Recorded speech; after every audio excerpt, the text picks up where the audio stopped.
부동산 투기 방치하면 나라가 망한다. 이재명 대통령의 이 서슬퍼런 경고 들으셨습니까? 여러분, 지금 대한민국 부동산판이 뿌리째 흔들리고 있습니다. 지방선거 따위는 안중에도 없다. 오직 서민주가 안정만 본다. 이재명 대통령이 던진 이 폭탄 선언은 단순한 정책이 아니라 서민을 향한 태산 같은 진심입니다. 기득권의 거센 저항과 정치적 손해를 감수하면서도 투기 세력과의 전쟁을 선포한 이유 명확합니다.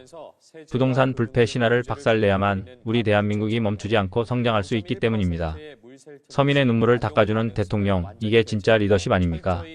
망국적인 부동산 투기를 끝내고 대한민국의 새로운 전성기를 열어가는 이재명 대통령의 담대한 질주. 그 소름 돋는 개혁 시나리오를 지금 바로 낱낱이 털어버리겠습니다. 이재명 대통령이 부동산 시장 안정을 위한 강한 의지를 재확인했습니다. 국무회의에서 부동산 투기를 방치하면 나라가 망한다며 강력한 단속을 지시했는데요. 한동희 기자 리포터 보고 와서 이야기 나누겠습니다. 이재명 대통령이 부동산 투기를 대한민국의 최대 문제로 규정하며 강력한 대응 의지를 밝혔습니다. 이 대통령은 오늘 청와대에서 열린 국무회의에서 여전히 부동산 불패 인식이 남아있다며 정부가 시장을 이기지 못할 것이라는 기대를 반드시 꺾겠다고 강조했습니다. 특히 정치적 고려는 필요 없다며 지방선거를 앞둔 상황에서도 고강도 대책을 추진하겠다는 뜻을 분명히 했습니다. 네, 그게 그 욕망에 따른 저항이 불가피하긴 한데 그걸 이겨내지 못하면 이 정부의 미래도 없어요. 이 나라의 미래도 없습니다. 철저하게 준비를 잘 하셔야 되겠어요. 정부는 이에 따라 보유세 강화와 비거주 1주택자에 대한 세제 혜택 축소 등 추가 대책을 검토 중입니다. 보유세의 경우 외국 사례까지 검토하고 있는데요. 최후의 수단으로 설정하면서도 검토 가능성은 띄우는 모습입니다. 또 공시가격 현실화율과 공정시장 가액 비율 조정 등 시행령 개정만으로 가능한 방안도 함께 추진됩니다. 이 대통령은 부동산 시장을 심리전이라고 규정하고 있는데요. 지방선거를 앞둔 상황에서도 강력한 드라이브를 걸며 부동산 안정화에 대한 의지를 거듭 강조하고 있습니다. 뉴스토마토 한동인입니다. 네, 스튜디오에 임세은 민주당 선임 부대변인 나와 계십니다. 안녕하세요. 안녕하십니까. 네, 함께 이야기 나눠보겠습니다. 망국적 부동산 공화국 정상화 없이는 대한민국의 미래는 없다라고 이야기를 하면서 어제 국무회의에서 부동산과의 전쟁을 다시금 강조를 했습니다. 대한민국 최악의 문제를 부동산 투기라고 본 건데요. 어제 이 국무회의 어떻게 보셨어요? 대통령께서 이제 연일 부동산에 대한 메시지를 계속 내고 있어요. 근데 시장 안정화하겠다라는 의지를 좀 강력하게 계속 표현해 주는 거라고 생각이 듭니다. 근데 저희가 정부 대책이나 이런 제도들도 당연히 뒷받침돼야 되지만 시장을 왜곡시키는 행위에 대해서도 단호하게 처벌이 있어야 돼요.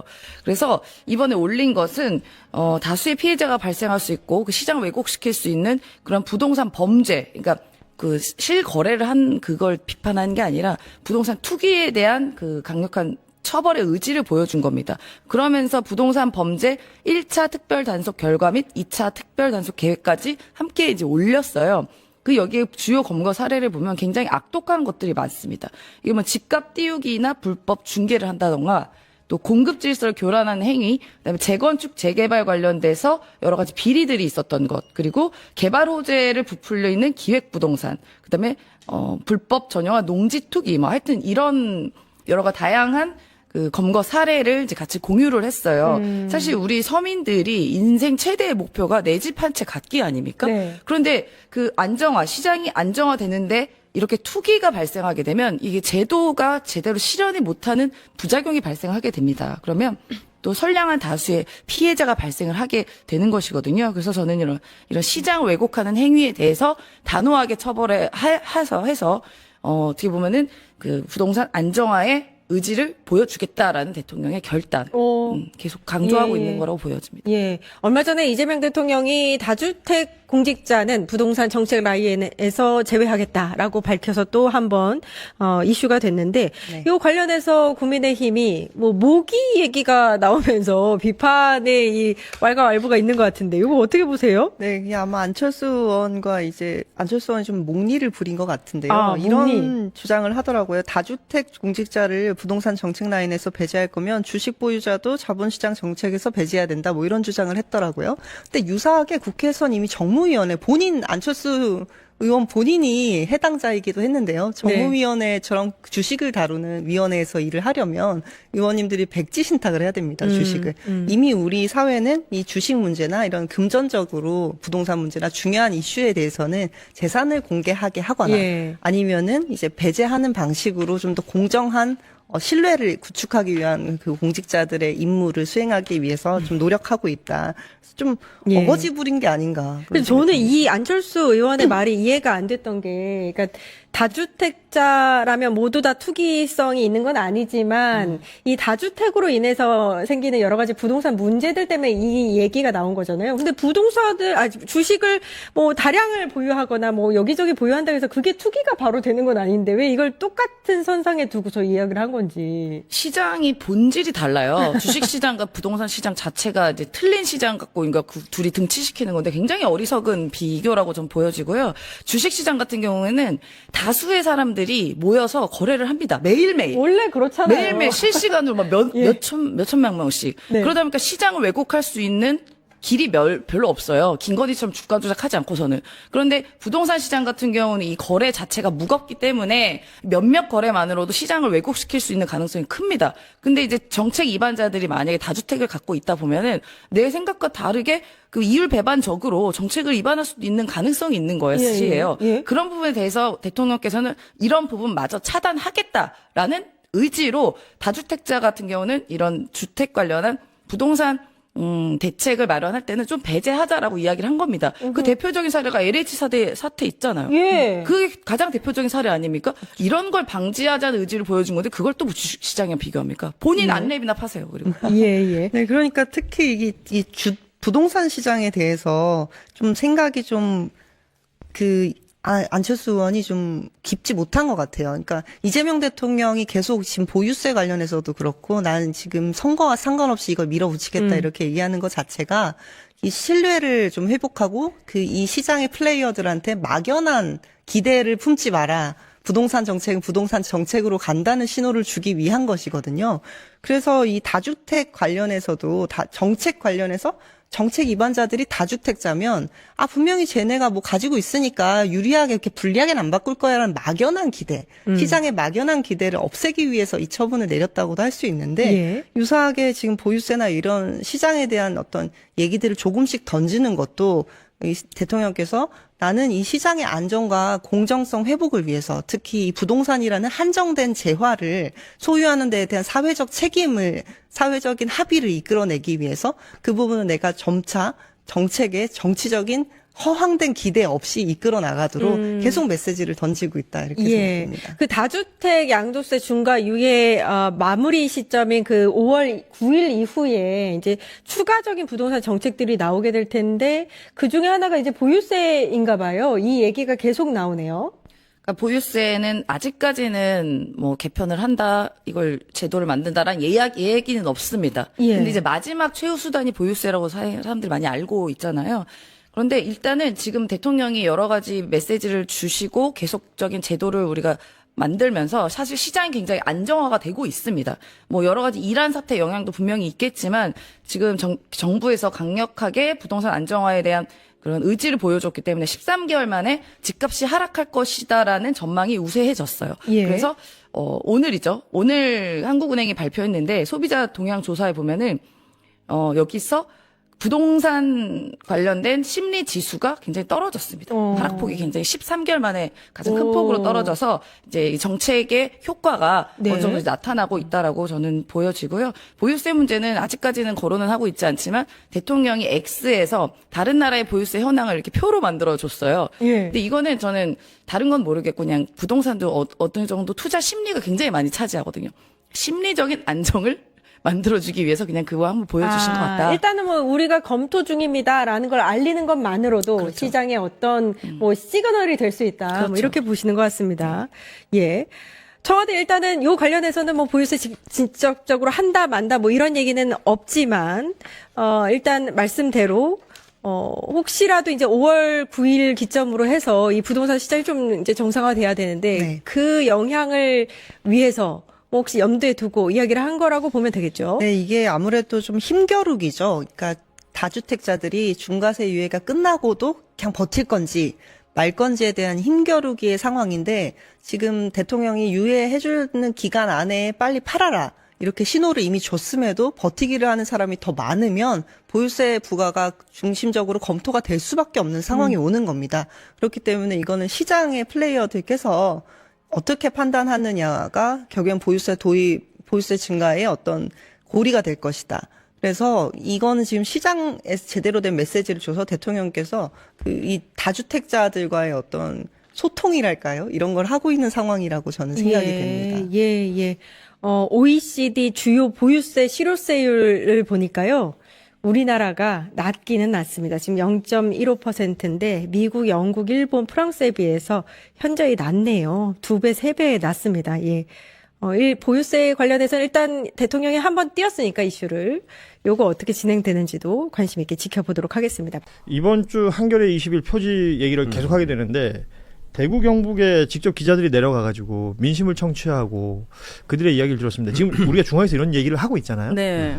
대구에 계신 젊은 대학생 200여 명 그리고 대구에서 국민의힘이 아닌 당적을 가지고 정치를 하시던 분들 뭐 민주당, 정의당, 진보당 등 정치인들 30분의 인터뷰와 여론조사를 했는데 이분들은 지금 이 상황임에도 불구하고 윤석열이 싫고 국민의힘이 지금 시원찮다는 얘기는 다 하는데 그럼에도 불구하고 국민의힘이 시장이 될 것 같다는 얘기를 70%가 하고 있습니다. 그러니까 지금 제목이 대구의 체념을 묻다 하거든요. 대구 시민들이 이 정치에 대해서 저렇게 체념을 하고 있다는 거예요. 네. 그래서 오윤혜 씨가 얘기한 것처럼 민주당 출신의 광역단체장 대구시장이 들어서고 대구시가 역동적으로 그러니까 전국 단위의 지원과 중앙정부의 지원을 팍팍 받아서 대구 시민의 삶이 달라지는 걸 한번 보여주고 나면 그쵸. 대구는 그때부터는 좀 움직이지 않을까? 그러니까 진짜 하고 싶은 사람이 했으면 좋겠다니까요. 제발 해주세요. 이런 사람이 아니라 진짜 내가 바꿔보겠습니다. 거기서 뭐 이번에 떨어지면 4년을 어떻게든 갈아 넣어가지고 대구를 바꿔보겠습니다. 이런 사람한테 조금 힘을 실어주면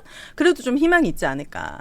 그런 바람이 이제 있습니다. 예. 그 재밌는 게 그 이재명 대통령은 지방선거를 되게 중요하게 생각하거든요. 그래서 굉장히 주요 인사들을 지방선거에 막 내보내고 있는 예. 거잖아요. 왜 그러냐면 사실은 본인이 이제 지방자치단체장서부터 해가지고 대통령이 됐고 그렇죠.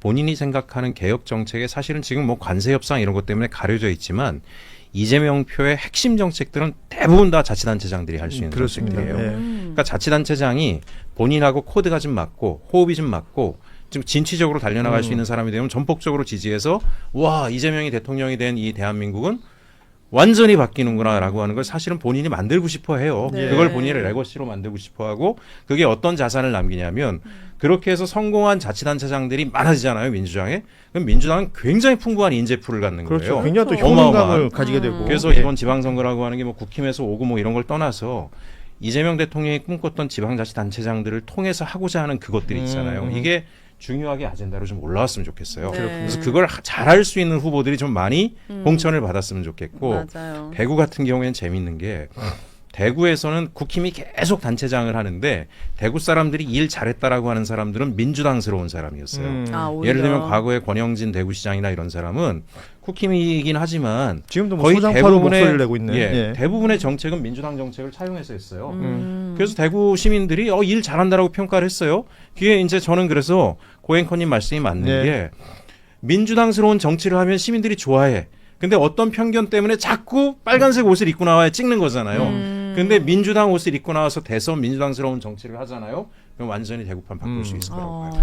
근데 저도 사실 이번만큼은 민주당이 너무 좋은 선거 환경이거든요. 예. 지금까지 민주당 출신의 대통령이 현역일 때 예. TK에서 이렇게 63% 갤럽 기준으로 이런 지지율 나오는 대통령 계셨나요? 저는 뭐 아주 정말 신기할 정도로 아주 좋은 선거 환경이 발생이 된 건데 이번에 민주당이 정말 쇄빙선이 돼가지고 TK까지 들어가야 제가 쓴 책도 보수의 종말인데 그 보수가 보수가 나쁘다는 게 오늘 아니라 왜 저 얘기 안 하나 했어요. 아니 예. 지금의 보수가 보이고 있는 수구적인 행태를 이번만큼은 국민의힘 제로를 시켜야 대한민국이 다음 막이 열릴 거 아닙니까? 안 네. 그러면 또 TK를 중심으로 보수, 지금의 이 정말 망해야 될 보수가 또 다시 살아날 수가 있어요. 그러니까 저는 지금 굉장한 사명감과 시대 정신을 민주당이 온 몸으로 안아야 되는데 전 요 질문만 딱 드리고 싶어요.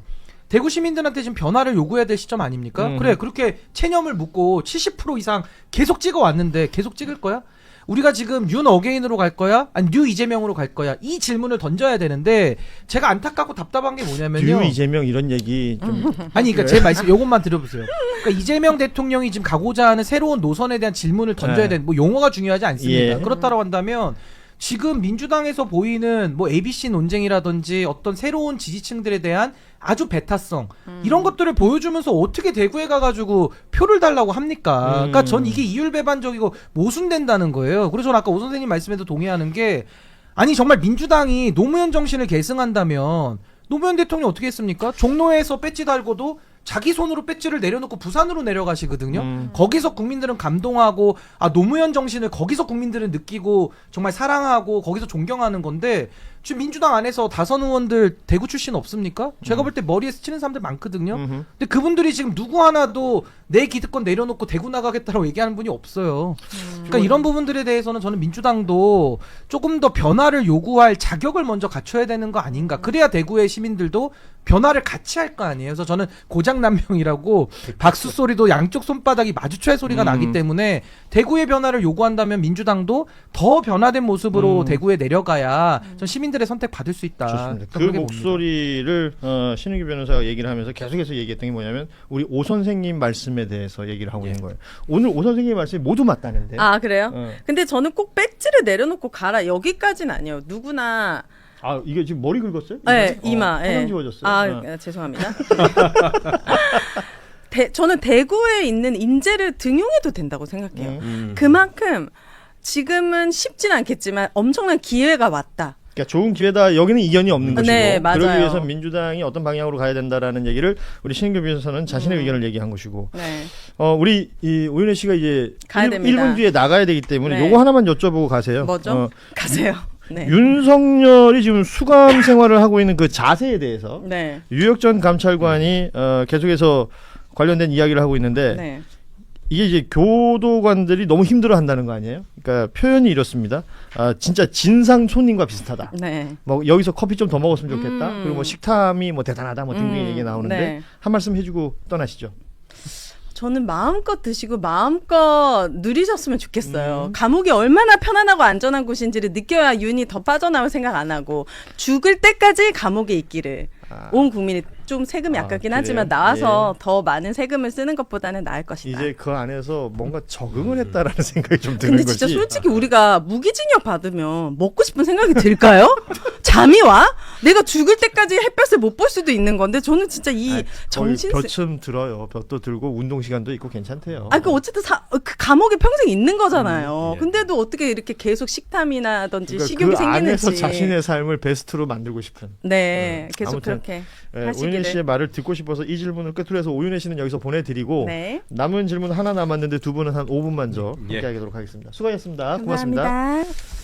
자, 요 얘기 좀 할게요. 윤석열 이름이 나온 김에 이건 국민의힘하고도 연결되는 것이고 윤석열이 대선 후보로 나왔을 때 뭐 토론회나 각종 장소에서 했던 이야기들의 진위 여부 이게 뭐와 연결이 되냐면 공직선거법 위반과 연결이 되죠. 그러니까 허위사실 유포가 될 수도 있는 것이기 때문에요. 그렇게 된다면 이게 만약에 재판에서 공직선거법 위반으로 아시다시피 뭐 100만 원 이상의 벌금형 그 이상을 받게 되면 그러니까 선거 결과가 무효가 되는 것이고 그렇게 되면 정당에 지급됐던 뭐 보존금이나 이런 것들이 모두 회수가 돼야 되는 것이지 않습니까? 이게 굉장히 중요한 포인트라고 보이는데 우리가 다 기억하고 있는 거 있어요. 건진법사에 관련해서 자기는 만난 적 없다 그랬다가 나중에 지금 얘기가 바뀌고 있는 것들이 있어서 좀 확인을 하려고 합니다. 2022년 1월 17일에 불교 리더스 포럼 출범식 인터뷰 내용인데요. 건진법사 전성배 씨를 단 관계자로부터 소개받아 김건희 여사와 함께 만난 사실이 없다 라고 당시에 얘기했었던 건데 어제 재판에서 전시를 소개받았을 때 김건희 씨가 동석하지 않았다라는 게 이제 국민의힘 관계자의 말을 그냥 자신은 인용한 것이지 자신은 그냥 전시를 꾸준히 스님으로 인지했다라고 지금 얘기하고 있는 거고 불교 인사로 알았다는 것이고 전성배를 제 아내와 함께 만난 적은 있으나 3차례 이상 만났다거나 전시가 집에 왔는지는 기억이 없다. 이건 가장 중요한 사실인 만났다 그리고 만나지 않았다가 딱 부딪히는 내용이죠. 그리고 과거에 이제 윤대진 검사라고 뭐 대륜이라고 불리던 인물 그 형 윤유진 전 용산 세무서장에게 변호사 소개한 사실이 있음에도 소개한 사실이 없다고 말했던 부분하고 그러니까 건진범사 만났는데 만난 적이 없다고 얘기했던 이 부분 2개를 가지고 특검이 지금 기소를 했어요. 만약에 이게 당선 무효형이 나온다면 국민의힘에게도 큰 타격이 될 수밖에 없는 거라 네. 이 부분에 대해서 우리 최혁준 의원은 어떻게 생각하시는지요? 사실 뭐 이제 이게 법정이 정상적인 재판을 하면 저는 당선 무효형이 나올 거다라고 생각을 해요. 재판 자체가 정상적으로 진행이 되면 왜 그러냐면 그 민주당 국회의원 중에 그 당선 무효형 받은 분 중에 이런 분이 있어요. 그 오토바이가 고속화도로에 다닐 수 있도록 법 개정이 됐다라고 하는 내용을 말을 잘못해서 고속도로라고 했고 그 말을 잘못한 이유는 신문에 게 잘못 표현이 나와가지고 그걸 인용하다가 잘못된 거잖아요. 그런데도 당선 무효형을 때렸어요. 비고의적 그런 단순 수준의 실수 과실임에도 불구하고. 근데 이건 얼마나 큰 사건이냐면 사실 전통 종교 입장에서 전성배가 윤석열 김건희 축원하기 위해서 속껍데기 벗기는 제사까지 지냈다라고 하는 비정상적 교단의 거의 무속인 수준이라고 하는 것이 알려진다라고 하는 거는 굉장히 치명타가 될 거예요. 불교뿐만이 아니라 뭐 천주교, 기독교 거기서 전부 다 어떻게 저런 사람들이 선거 국면에서는 더더욱 그렇죠. 근데 만나지 않았다라고 하는 것 자체 그 와중에 뭐 여기에는 기소의 내용엔 들어가지 않았지만 구약 성경을 외운다는 그런 이야기까지 포함해서 자기들이 그런 비정상적 종교와 관계가 없다라고 하는 걸 그러면서 전통 종교가 지지 철회를 한다라거나 정서적 반감이 생겨서 표를 던지지 않는 것들을 갖다 개입한 거잖아요. 그렇죠. 그래서 굉장히 이거는 앞서 말씀드린 사례와 비교해도 엄청나게 큰 사건이에요. 이거를 갖다가 정상적 재판을 하면 저는 분명히 100만 원 이상의 형이 나올 거다라고 생각을 하고 그렇게 되면 국민의힘은 해산 절차에 들어가야 되지 않겠습니까? 그리고 제가 말씀드리지만 한 400억 가까이 돼요. 397억. 397억이니까요. 이 내란이나 이런 걸로 인해서 서민들이 굉장히 고통 많이 받았고 지금 지방 내려가 보면은요. 예전에 2집 걸로 한 집이 아니라 한 집 걸로 2집씩 문을 닫았어요. 자영 폭망했고 이 돈 전체 서민들한테 돌려줘야 된다라고 생각합니다. 신은규 변호사는 어떻게 봅니까? 그러니까 저는 뭐 윤석열 씨가 과거에 했던 거짓말들이 상당히 많은데 저는 뭐 저 개인적인 생각은 전 사실은 이 공직선거법상의 그 허위사실 공표에 대한 부분은 저는 솔직히 삭제하는 게 저는 맞다는 소신은 갖고 법률 있어요. 자체는. 왜냐하면 물론 거짓말을 일부들 뭐 거짓을 의도했든 아니든 다 선거의 과정에서는 아까 그 의원님 그 사례도 있고 저도 그 사례를 알고 있는데 이 굉장히 참 어처구니 없는 판결들 많이 나오거든요. 그래서 저는 원론적으로는 정치의 영역에 한해서는 표현의 자유는 좀 더 저는 강화시키는 것이 맞겠다. 그리고 정치적으로 심판을 하니까요. 근데 윤석열 같은 경우는 가장 그래도 제가 동의가 안 되는 부분은 그 10원 한 장 이득 보지 않았다.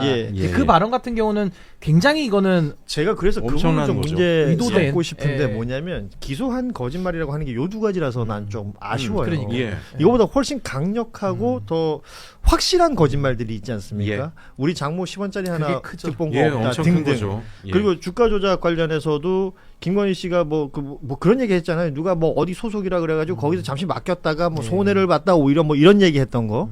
이런 것들은 지금 누가 봐도 거짓말로 밝혀졌는데 이 부분에 대한 기소가 아니라는 거죠.